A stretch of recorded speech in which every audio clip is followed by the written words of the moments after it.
Africa, historically, sub-Saharan Africa has been fundamental to the global prosperity of the advanced countries.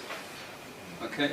And Africa had a role to play. It has a role as a raw material producer. We will not allow sub-Saharan Africa to escape that.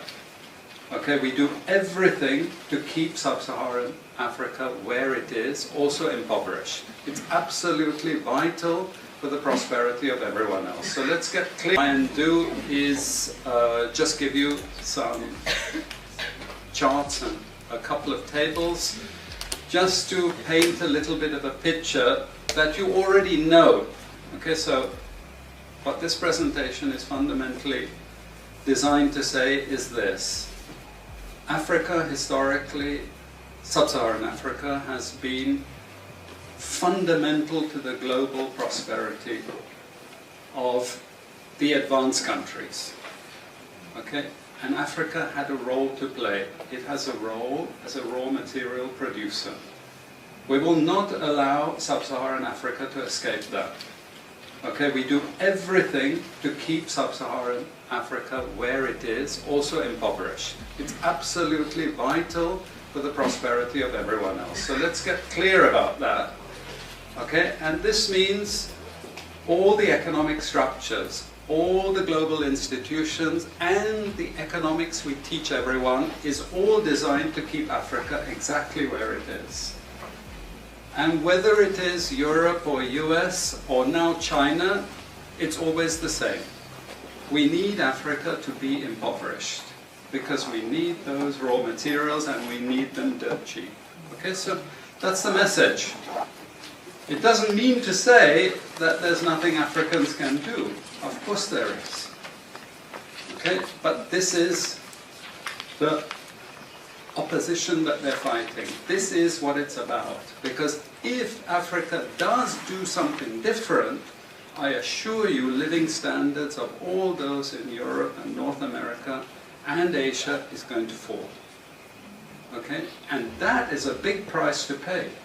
I assure you that the West is not going to allow that without a big fight. Okay, so this is what it's fundamentally about.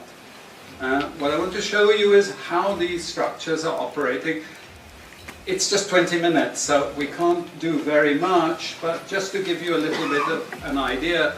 And why I keep the ideology part there is because we are part of the producers of ideology.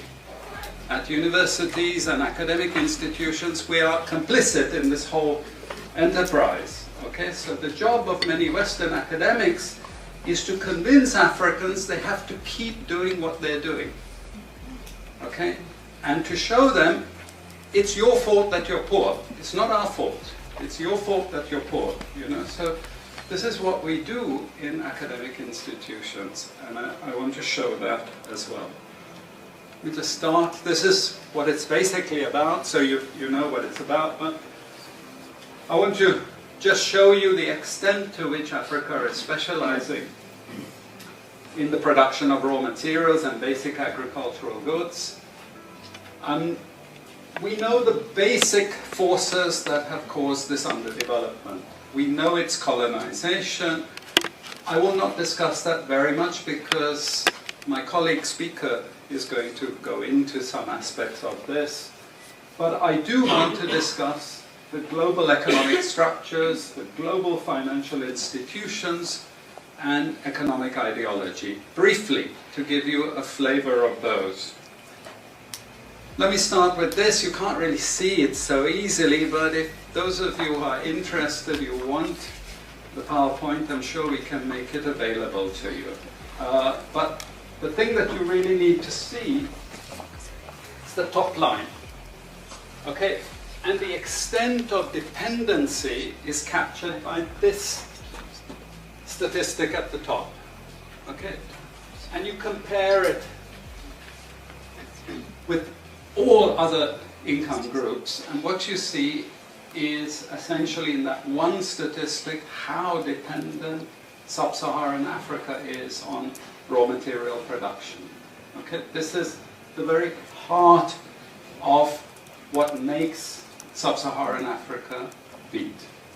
Okay? Here, just to have a look at one very important additional statistic, with all this export coming from sub-Saharan Africa, how much does sub-Saharan Africa account for in terms of global trade value? We know there are vast resources coming from there, but look at the bottom line in terms of global trade value. Look at that. 0.5%, 1975, 0.95% going down to 0.1. To 0.1. Meaning that with all these vast resources being produced, how much are they getting for it? Nothing. Nothing. This is a very significant piece of data. Then I just want to show you what has happened to sub-Saharan Africa, because what we know, and from all studies, no country ever develops without manufacturing. Okay, producing raw materials will not take you anywhere. Producing basic agricultural goods will not take you anywhere. And let's have a look at how much manufacturing activity takes place in sub-Saharan Africa. We can look over the last 15 odd years, 15, 20 years. And we see manufacturing has actually declined as a percentage of the total. This is percentages of total production in sub-Saharan Africa. How much of it is accounted for by manufacturing? So this figure here is 17% of the total. Most of the rest, when we talk of industry, it includes manufacturing, but the bulk of it is mining. Okay? Raw material extraction. This is the bulk of it.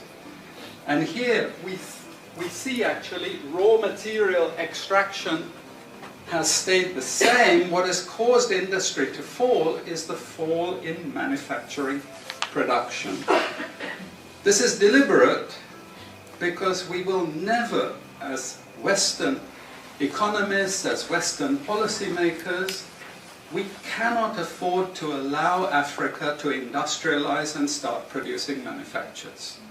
Okay, so we will do everything to stop that. And I'm going to show you how we actually block that. It's obvious in certain ways, but it's less obvious in other ways. Now, we have actually seen periods of rapid growth in sub-Saharan Africa, misleading people, saying, oh, you know, we're now doing much better. And this has happened recently. Recently, I've had students come and tell me, we've done much better now. And you can see growth rates rose quite sharply in recent times. Now are starting to go again down. But if you look historically, the same thing happened earlier. Why? Because in these two periods, we had East Asian rapid industrialization processes. So in the earlier period, we had Japan and Korea and Taiwan. Okay, rapid growth, sucking in raw materials from Africa, driving up the prices, and then sub-Saharan African countries grew. Exporting raw materials, they grew. But after those countries finished industrialization, then sub-Saharan African growth rate again fell. Okay, but along comes China. Next wave. Okay, again, sub-Saharan African growth rises, but now China is going down. As many of you now know from the press, China is going down. But sub-Saharan Africa is going down even faster.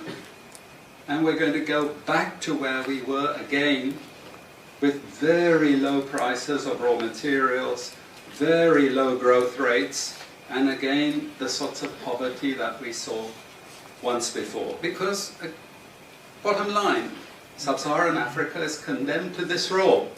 Just the supplier of raw materials, not a manufacturer. Very recent data showing emerging markets that produce raw materials against emerging markets that produce manufacturers. And you can see now with the weakness in the global economy, it's the emerging markets, that's the red line, it's those countries that are suffering the most, the emerging markets producing raw materials. They're suffering the most. And here it translates into their currencies being butchered. Okay? The currencies are collapsing of these countries, and many of them are sub-Saharan African countries. Some of them are Latin American countries, okay, who also rode that same wave. They thought that raw material production was going to save them.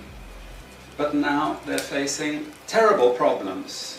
And I'm sorry to say, it's just going to get worse in the next 2 years. It's not going to get any better. And this is what it does in terms of gross domestic product. It's the blue line you should look at. It's the blue line compared with the red line. And what we know is that blue line is really going to go down sharply in the next 2 years. Okay, so relative to the rest of the world, sub-Saharan Africa is going to suffer. Again, why? Because it's condemned to this raw material production. This is basically why. How is it condemned to that? Well, the first and most important is the economic structures. After colonization ended, we needed new structures to keep these countries where they were. Okay? And the first of those is aid. Okay? We give them aid. Aid for what? Actually, we give them aid to keep repressive regimes in power. That's all. Okay? We're not giving them aid for much more, except a little bit of infrastructure to make sure those raw materials get to the ports and aren't gotten out of the ground. But for the most part, we give repressive regimes money and power and guns to keep that system going. This is what it's fundamentally about. All the hypocrisy about transparency and democracy and bullshit like that, it's all bullshit. You know? And at least the Chinese don't enter into that bullshit. They say, we don't care about the whole political environment, we just give the money. Okay? And it's for raw material extraction, period. Okay? Number two, and this was a very important one, still is, debt. I was telling some of my students today, was it today or yesterday, about Confessions of an Economic Hitman. You remember this? Have any of you heard of this one? Confessions of an Economic Hitman. It's a book written by John Perkins, who used to work for a very nebulous, opaque bank. No one had ever heard of this bank, but it was formed in the 1950s by the IMF, the CIA, and the American State Department. And it had only one job: to lend money to developing countries that were raw material producers in order to indebt them.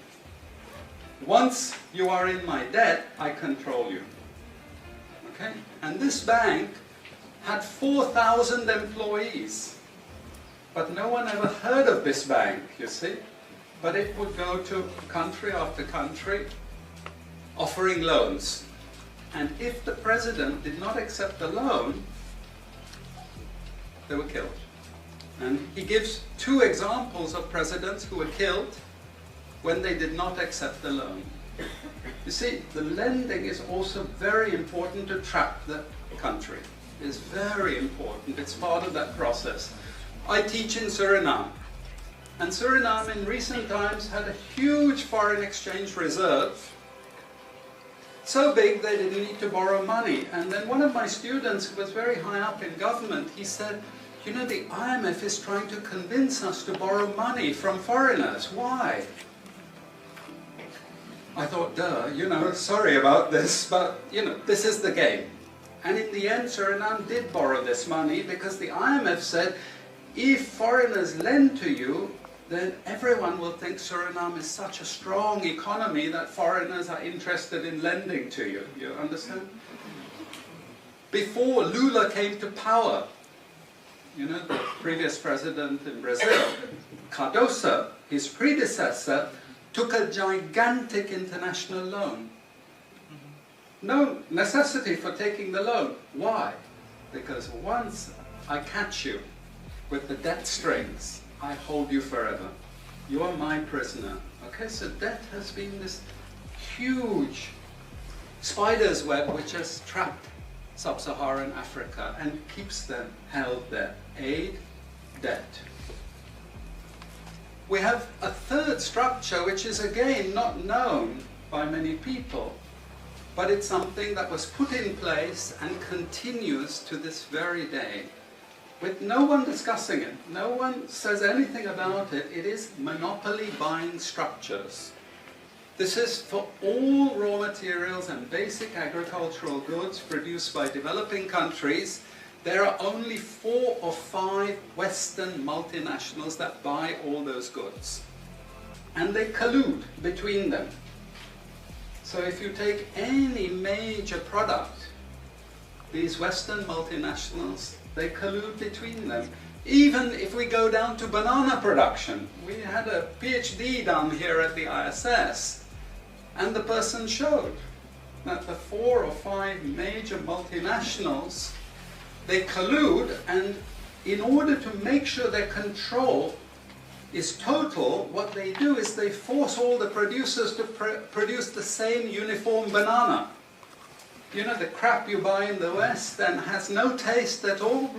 You go to any developing country, you know how a banana tastes, don't you? There's so many of them, lots of varieties, but we only market 1 or 2 types, so we have control, you see.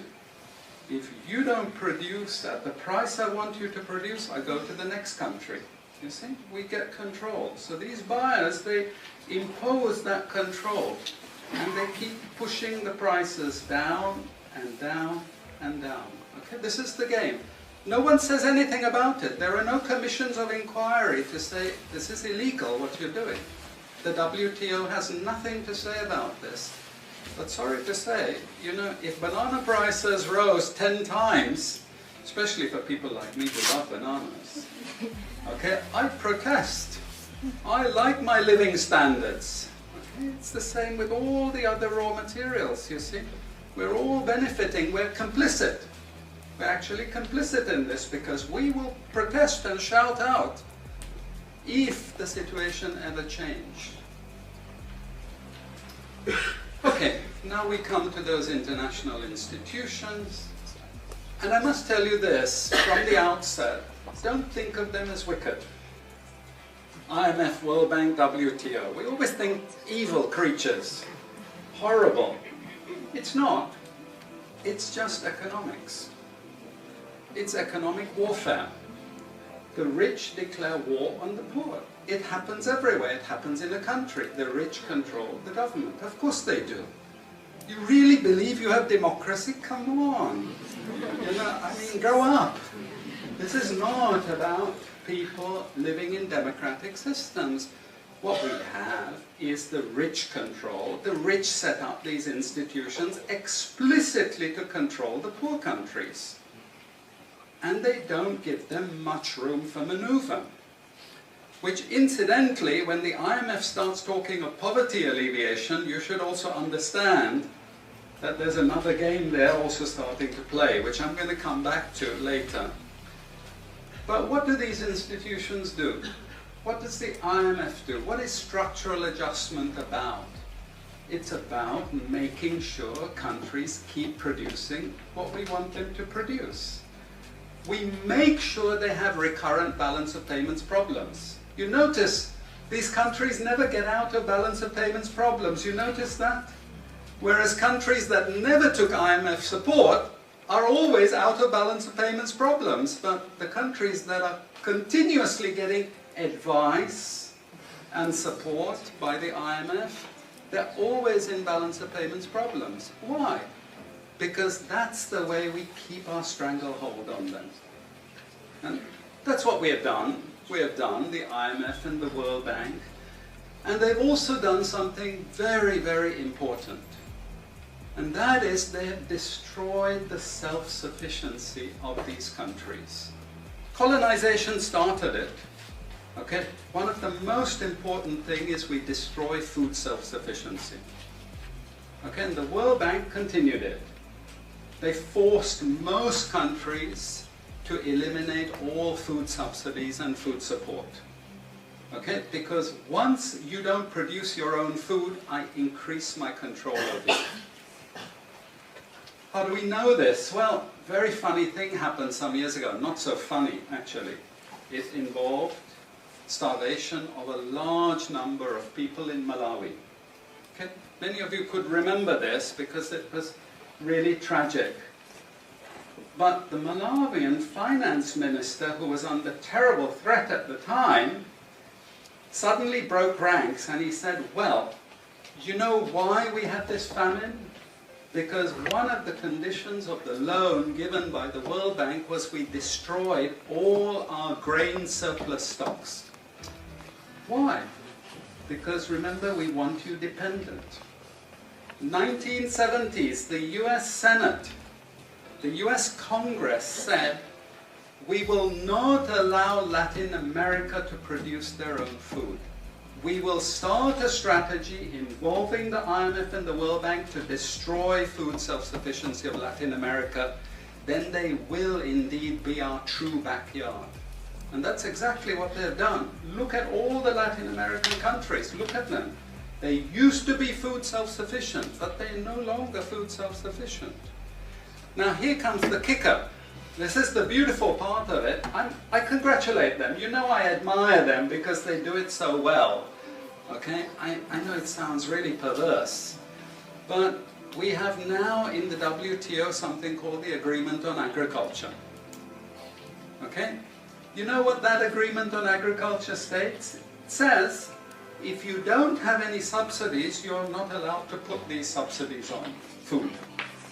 But if you have subsidies and income support for food production, you can keep them. Who has all the subsidies and income support? US, Europe.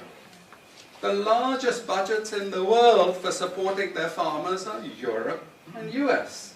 But the World Bank and IMF have destroyed all those subsidies. You see, all those subsidies have been destroyed. And now we're telling these countries, you don't have subsidies, tough luck. You know? You see, we're keeping them dependent. We're keeping them on a string.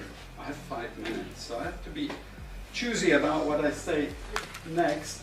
We have lots of examples in the WTO to really stop Africa industrializing. This is the crucial thing. We cannot allow them to produce manufacturers. It's not difficult. Trust me, it's not difficult. We need nationalist governments. We need them committed to industrialization, and it won't take them a decade to move out from where they are. This is the fundamental point. It's not difficult. But this next round of the WTO is designed to block that. If we had time, I would go through all the different things that they're trying to put into place to block anyone else getting on top of the ladder. You've read this book of Hajun Chang, Kicking Away the Ladder. You see, when we become rich, we make sure the others can't climb up the ladder and join us. Okay? And this is what this next Doha round is about. It's to make sure, especially sub-Saharan African countries, do not escape. Since I have about 3 minutes left, I'm going to go to this economic ideology thing, because this is important for academics. You see, we teach, in many cases, garbage, and it doesn't hurt anyone, a lot of this garbage. You know, it's just blah, blah, blah, blah, blah. And we don't know what we have learned, but anyway, we were there at the university and you got a certificate and you go away and you feel you've learned something. But sometimes we teach very destructive things. And no more important than when we're teaching people from developing countries. Okay, and one of those very damaging and destructive things is the doctrine of comparative advantage. It's a lie from beginning to end. It's utter crap. It has been decimated many times, but we keep it in every curriculum. Why? Because it tells sub-Saharan African countries that their destiny is to produce raw materials, you see. And if you produce raw materials, you get rich just like we are in the West. You see, this is the game we're playing, and just for you to be totally confused, we normally build models with it, mathematical models, so you really have no idea what we're talking about, but it seems all very scientific. Then we have the modern version of this is because it's all a failure, we know it's a failure, we now have a new generation of economists saying, it's only a failure because you're all corrupt in your countries. We call that new institutional economics. You've all probably learnt it all, but you didn't know why they invented it. It was invented to tell you the same thing. You should keep producing raw materials. Now, don't be as corrupt as you were before. Nobody ever told you that aid was designed to actually start the corruption process in the first place. Okay, and we need corruption to make sure you're doing all these things.